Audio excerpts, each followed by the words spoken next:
We're back here, MHS YouTube channel, here with my guy Swipa. I am very curious as to whether Jamal Murray is going to be an all-star this year. I think the predominant answer for most Nuggets fans is yes, this is the right time for Jamal Murray to break out. This is the right time for him to kind of start things up in the early parts of the regular season. But this was a narrative that came out at a media day that Jamal is more worried about championships. Jamal's more worried about that aspect of things, while even the coach and the general manager of his own team want him to get started sooner in October and November. So, Swipa, my question to you, is Jamal Murray going to be an all-star this year?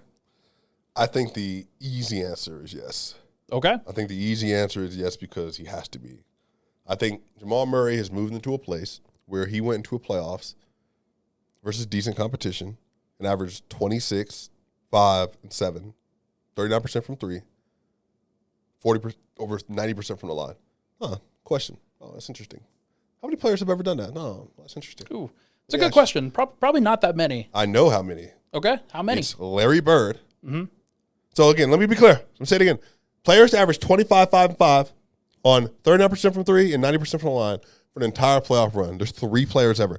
Larry Bird, Larry Legend, best white player of all time, the great man himself. Steph Curry did it 3 times, and Jamal Murray. Jamal Murray is in a category of players that quite literally is him, and I think it's 6 other players ever to average 25, 5, and 5 over a 50-game sample size in the playoffs. Everybody knows this. There's no question about that as to whether, hey, he's clearly a great player. I think with the season coming in, I think Jamal Murray, going into All-Star break, is going to be around 21 to 22 points a game, if not 23. Around 7 assists to 6.5 assists on the number 1 seed in the Western Conference on good efficiency. And they are absolutely going to put him as All-Star this year. If he averages that, let's say it is 23 and 7 on good efficiency, I think you're right. I absolutely think you're right about that, and a lot of people they'll be asking themselves, are we really going to hold Jamal Murray out of All-Star talks again this year? Like, despite the fact that we know what's going to happen in the playoffs, we know he's going to be this awesome, unbelievably impactful player. I think that you're probably right, but I do want to list off some other guys that he will be competing with this year, and what is a very crowded Western Conference field. If you count both Luka Doncic and Kyrie Irving in the backcourt, that's 2 guys that usually make it. If you count Shai Gilgeous-Alexander and Stephen Curry, that's another 2 guys that are going to be in the backcourt that usually make it now. You could count Devin Booker, who will probably make it this year on a very high-profile Phoenix Suns roster. And you might even count Anthony Edwards, somebody who made it last year. I don't know if Anthony Edwards is going to win it this year or if he's actually going to make it, but he is one of those guys that has been anointed. He's one of those guys. Fox, John Morant. Well, John Morant obviously. Absolutely. John Morant affected. He's going to miss the first 25 games. I think that will hold him out of All-Star talks, but who knows? Maybe he comes back and averages 32 points a game when he's back, and people are like, we have to get in John Morant. But I do want to mention that, and I want to mention that De'Aaron Fox, like you said, also made it last year. So there is a very crowded field, a very crowded group of players before even getting to Jamal Murray. And I think that Jamal will make it, but I know that it is a question. Yeah, it's a question. I just think at some point in time, I watched Mike Conley get the All-Star bid over Jamal Murray in 2020, 2021. It was horrible. That was one of the worst ones in memory, though. And it was a Lifetime Achievement Award All-Star. So I watched him do that. I think the thing is about Jamal is that at this point in time, you're going to sit here and tell me the Nuggets in 2018-19, they were the number 1 seed going to the All-Star game, 1 All-Star. And then last year, number 1 seed going to the All-Star, 1 All-Star. If they're the 1 seed again or 2 seed, 1 seed again, and it's just Jokic. Well, that's a good question, though, because so much of the NBA calculus over the course of these last few years, when people talk about the Nuggets, they talk about Jokic only. They talk about Jokic as the driving force behind the team, the MVP, the best player in the league, and they should. That is absolutely an element of it.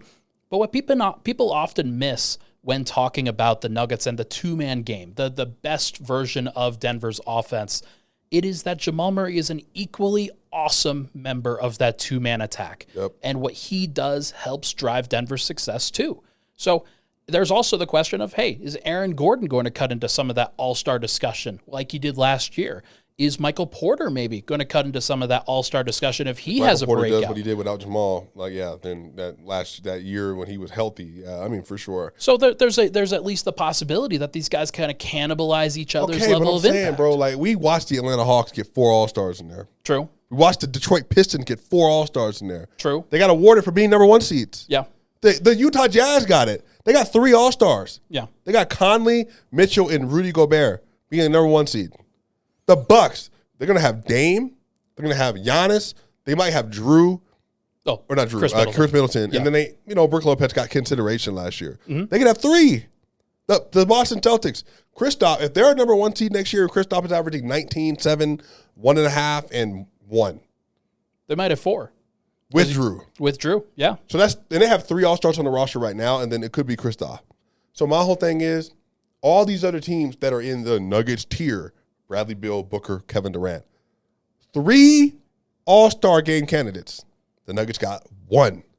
For me, this is all about a perception of basketball. Because if you're telling me that you think a team can go 16-4 in a playoff setting, and then the next year come back, maybe be even better, and they only have 1 player worthy of that honor, and they're the clear best team in the West, I just don't like the way that sets up the premise of. Then you obviously were having a different conversation about value in basketball. Well, and that's the funny thing that I also want to mention.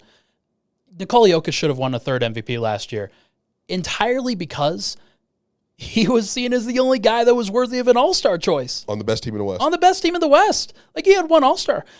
Joel Embiid had a 2nd All-Star in James Harden last year. So, how could you possibly, say that Jokic had a better supporting cast than somebody I don't think James Harden didn't make it last year because of actually, that's right. Yeah, he didn't make it. Injuries, but he averaged 21, 11 on 64% true shooting. Yeah, so this is where I'm at. Is right.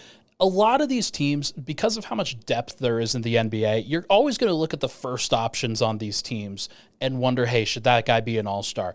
There's going to be considerations for even Jaren Jackson, man, he missed a bunch of games to start the year last year. Defensive Player of the Year, though, and I think that people are starting to outsmart themselves, and also that is a front court versus a backcourt consideration here.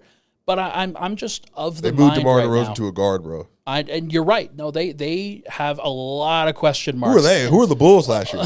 the Bulls. Yeah, the Bulls were playing DeMar DeRozan as the power forward a lot last year, and somehow he made it as a guard. It is very frustrating. But what I will say is this. I think that Jamal Murray is an all-star caliber player. I think he's an all-NBA caliber player. There's no question in my mind that he is those things. But there are some factors that are working against him, and he is going to have to set the table for himself well in October and November. It cannot be averaging 18 points per game in October and November. It has to be 21. Last 40 games of the season last year, if he starts the year off with these numbers, 21.5, 6.6, 4.1, and he's shooting 46.5, 42.5, and 87, do you think those are all-star numbers? I think so. Yeah. I think so. And I think that he will be that guy. I think that a championship will help him for the better. And I think he's got more confidence going into this year than he did last year coming off of the ACL tear. A very logical reason for why he started the season slow and why he needed to ramp up a little bit. This year, though, he's got to start fast. Or he doesn't have to, but if he wants to be an all-star, I think that is a very strong possibility that he should. It would be nice if the Nuggets just decided to start fast this year. It would be cool. They started slow after the bubble. They then started slow the next year. And they start slow the year after that. So hopefully they don't do that. But I think they've never also won a championship. So, and I would say last year, they were the 1 seed by December, but their defense started slow, but their offense was going crazy. So I think if Jamal can tap into that, where defensively he doesn't have to be great, but if offensively he's all right, this dude's on another level, I think that's where it changes it.